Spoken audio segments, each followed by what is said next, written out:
Thriving, not surviving. My own personal story. Back in about 1989, and I think it was October, I walked through those doors, and Reverend Dr. Carolyn McEwen was here speaking. And if anybody would have asked me at that time, whether family, friends, or people here, how are you doing? My favorite line was, I'm surviving. I didn't know about science of mind. And what do I mean by that for those that haven't been here very long? I didn't know how powerful my thoughts and beliefs were. I didn't know how powerful my words were. Yes, words can change your brain. Neurologically, metaphysically. I didn't know that the power behind the declaration of I am. I didn't understand that I am surviving was putting a lot of power in that declaration to survive. I didn't know that I needed to set my intentions for something greater than surviving. I didn't know I was lining up my energy behind those words. I did have faith, but I wasn't really exercising that faith. So when I came to this center, my relationship and my job, both, job is also a relationship, were not flourishing. I was surviving. And while I had left Catholicism many years earlier, I wasn't really sure what I was looking for. But I know when I got here, I liked what I was hearing. What was I hearing? There is a power for good in the universe, and you can use it. Universal Spirit lives in me, as me, and through me, to the extent that I allow it to flow through me. I am unlimited potential. The words and ideas here expressed felt so much more expansive and created a space in my mind that there was something more than just surviving. Of course, I was much younger then, 28 years ago. You know you're old when you can go back that far. Old. I think of some of my difficulties that I had in my life at that time, and I think it had a lot to do with what my mom always told me. Maybe I'll show her this archive, maybe not. My mom told me I was stubborn. Now, again, I'm older, wiser, more mature now. But as I got older, I was able to, of course, counteract my mom, and here's the key word, without emotional attachment, to say, no, Mom, I'm assertive. But that's because I learned the difference.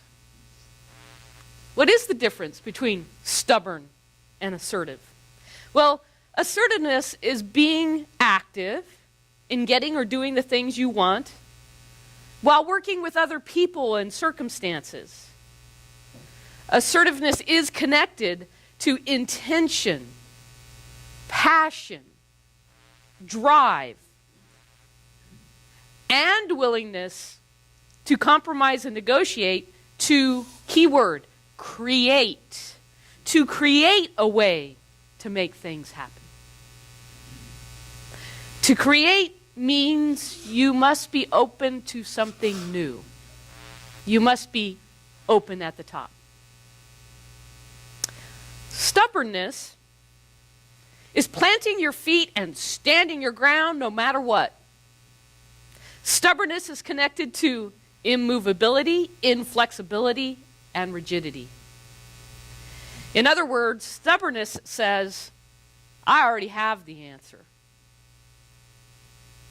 Stubbornness is also rooted in ego, where assertiveness is rooted with flow and working with the known and the unknown. So a couple lessons ago, I spoke about the book, Who Moved My Cheese? We still have a couple of those in the bookstore. I know a lot of you have read that, but if you haven't, it's still a good book. And it talked a little bit about two characters, Hem and Haw. And one of them, when the cheese disappeared, became stubborn.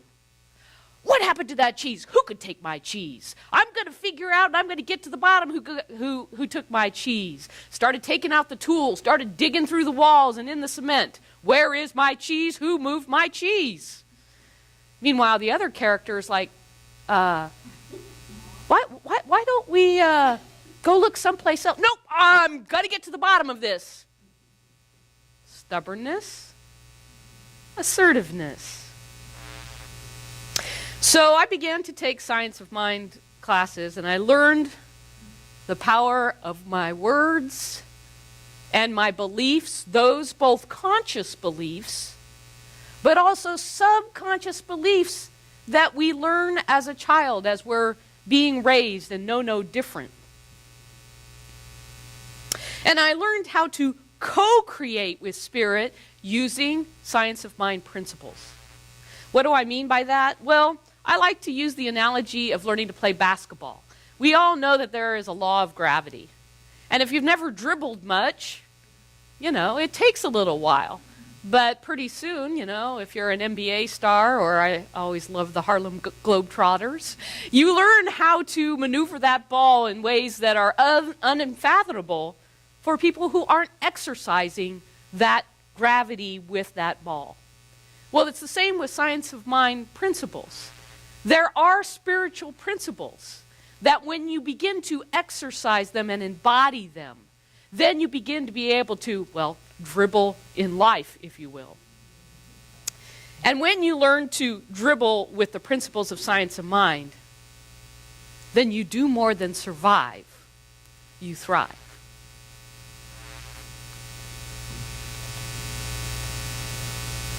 Now, of course, when I came through those doors, I had no idea I would become a practitioner.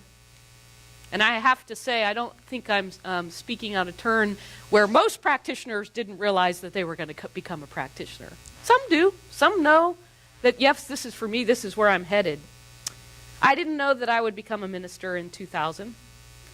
And very humbly, I didn't know that I would become the leader of this center to carry on the legacy of the founder. And it is an honor to be in this position. But let's begin now with, where are you surviving or thriving? So I'm going to ask you to get comfortable and close your eyes, mostly just to get other distractions out. Of course, when your eyes and your ears are here, just get comfortable, close your eyes. And on a scale of 1 to 10, where 1 is surviving and a 10 is fully thriving, how would you rate your life right now? Just contemplate that for a moment.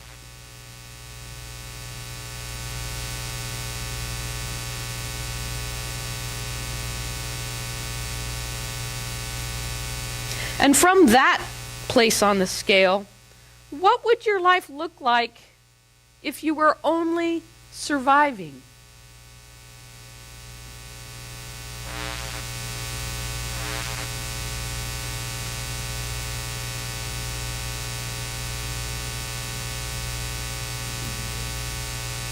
And from where you rated yourself looking the other direction, what does your life look like as a 10 if you are thriving?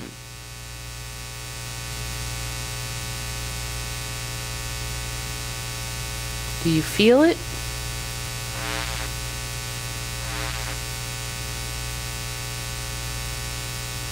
All right, you can bring yourself back into the room.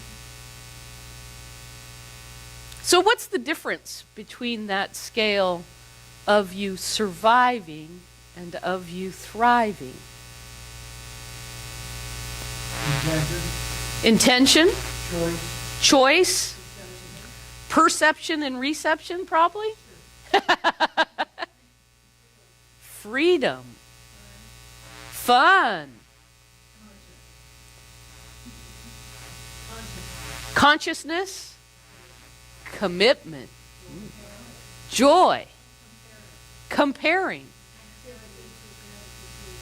That contrast makes a difference. Yes, contrast, black and white and the colors in between help to create that diversity of choices and freedom. What else? Activity.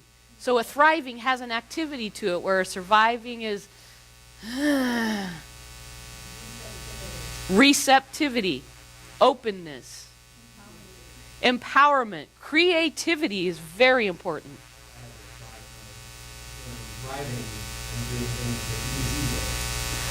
Ah. Now, you know what's interesting is I looked up in the Science of Mind textbook here, I looked up the word grace, because I think you're totally right on that when you are tuned in and turned on, it is with ease that life flows. So I looked up the word grace in Science of Mind, and I didn't have my, there's a concordance that goes with the Science of Mind. I didn't have it with me, but grace is not mentioned, but I would call that grace, meaning when you are in alignment with your intentions and purpose for living, life flows. And then you feel that freedom and that energy moving through you, a thriving, using your creativity to co-create with spirit. Lead author and PhD candidate Daniel Brown did some research and identified a number of traits or accomplishments that tend to lead people to feel they are thriving. Now, he's not a Science of Mind person, mind you, but he noted that a thriving person is adaptable, flexible, motivated, optimistic, proactive, socially competent, and spiritual or religious. Those that thrive also tend to enjoy learning, and they believe in themselves. None of those would apply to Science of Mind, would they?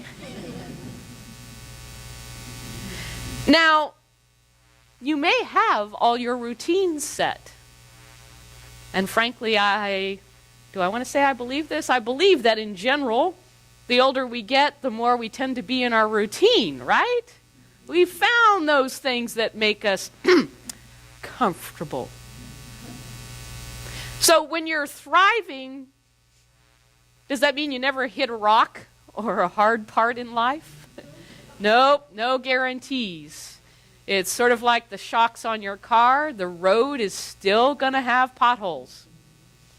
But based on your faith and your understanding, you can be riding in a car that has no shocks or lots of shocks.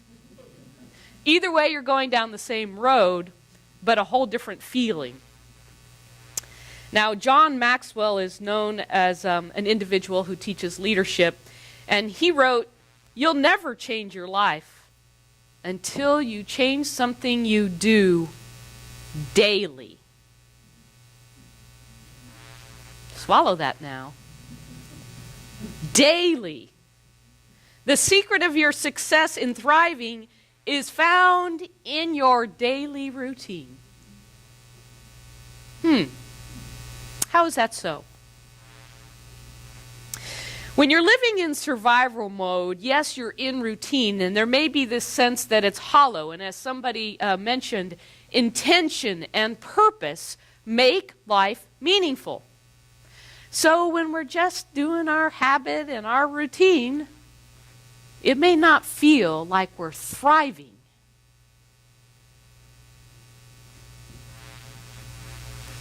When you're in surviving, you may just be going through the motions. Let today be your turning point. One of the core reasons why we get accustomed to living life of survival instead of thriving is because we let sort of the hustle and bustle of life move us along like a boat that has nowhere to go in the ocean.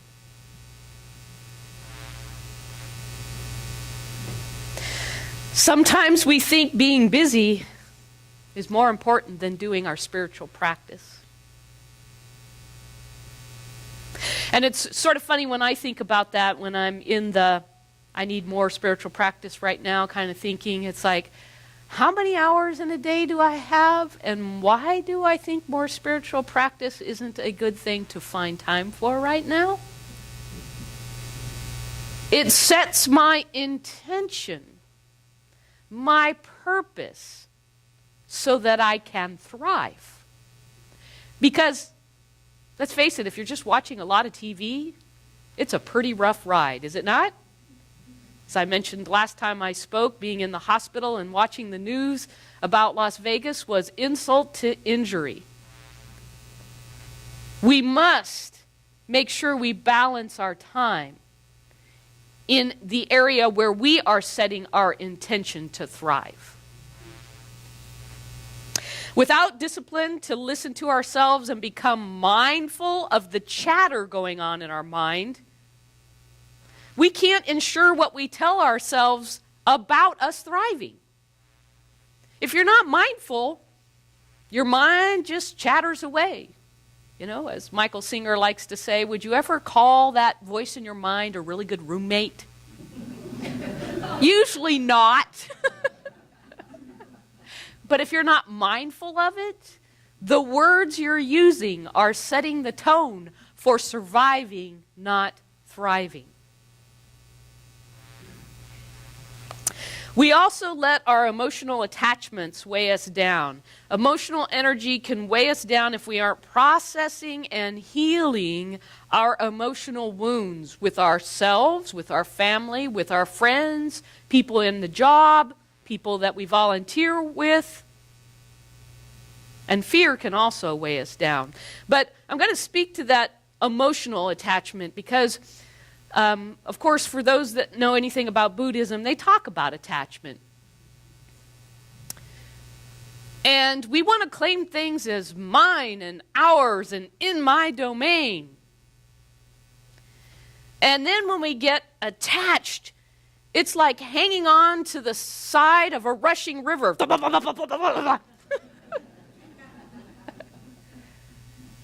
as Connie said today in the meditation, if, like the falling leaves, we just let go, we float.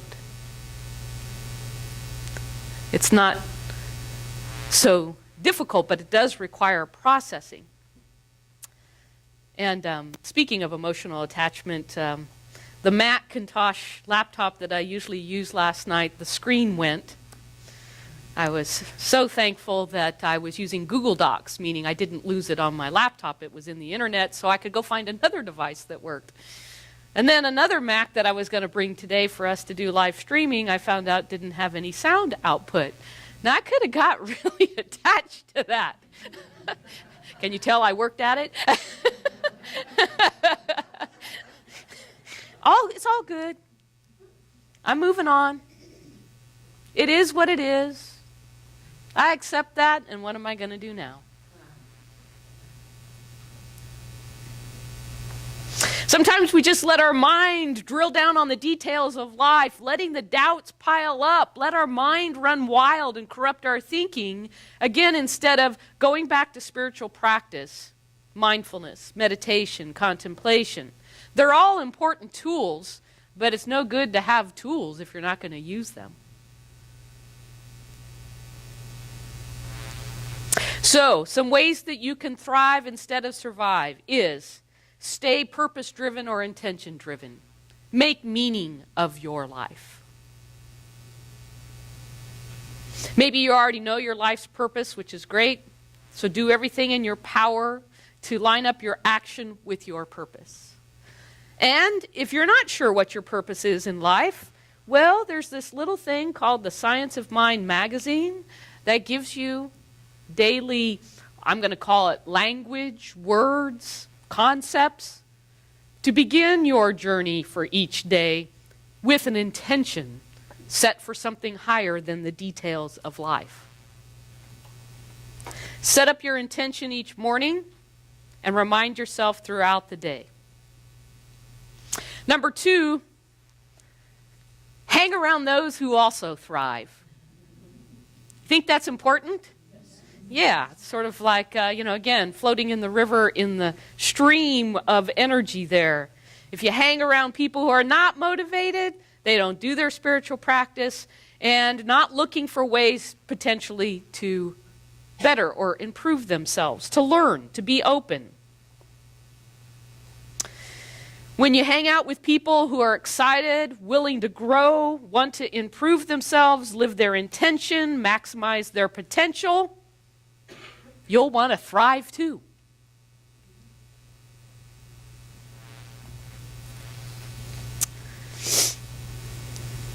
And I assume that's why you're here, yes? The Center for Spiritual Living, where it is important for us to live, to learn, to grow, to uplift, to engage, to inspire. It's important to be here at the center as we continue to offer new workshops, have you noticed? New classes, new events, continuing to try to open and expand so that we may all thrive together. With and without. I mean, with the sound healing meditation, it's like you don't need words. You just need that vibration. So that together we can lift each other up as we learn together and continue to grow. And when we make that connection here at the center stronger, it just will ripple out to the Chico community.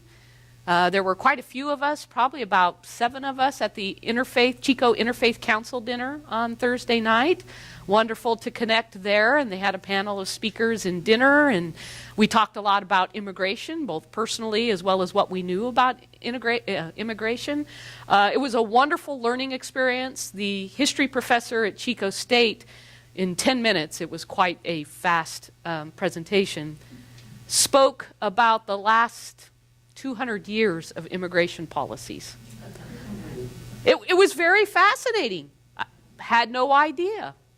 And when we learn, we grow.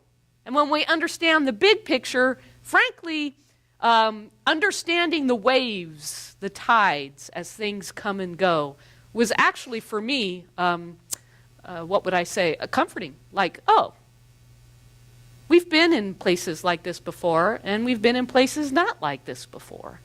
And it will continue to move and change, because change is the only consistent thing we know in our life. And so by being here together, we're constantly growing our truth of understanding who we truly are, affirming the power of we are one with the universal source and one with each other. There is only one. And then, I like to say there are 6 spokes to the wheel of my life: brain, body, being, time, people, and money. So if you rated yourself earlier when we were talking about where are you on surviving versus thriving, you can think about these categories as a way to, how do I level myself up? For your brain, as I mentioned, it's learning, growing, expanding, reading, being open and exploring the unknown. Body, are you getting enough sleep, eating healthy, exercising, and caring for your body? Being, are you taking time for meditation and using those tools, setting your intention, being present in nature? Are you managing your time or letting your time manage you? Managing your time to ensure that your life is balanced and that you're getting enough time for the most important aspects of your life. People. Are you spending time with the family and friends that you want to spend time with? Are you getting quality time with people that matter most?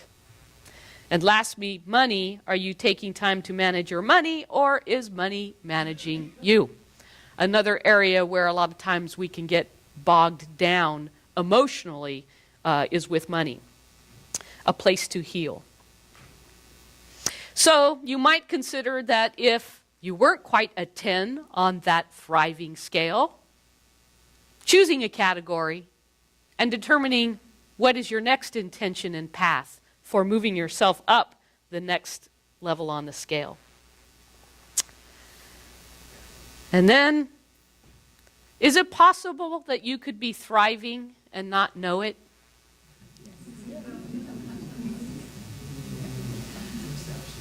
You know, even if you chose a 7, the awareness of the thriving that you have living in gratitude automatically inflates and expands, right?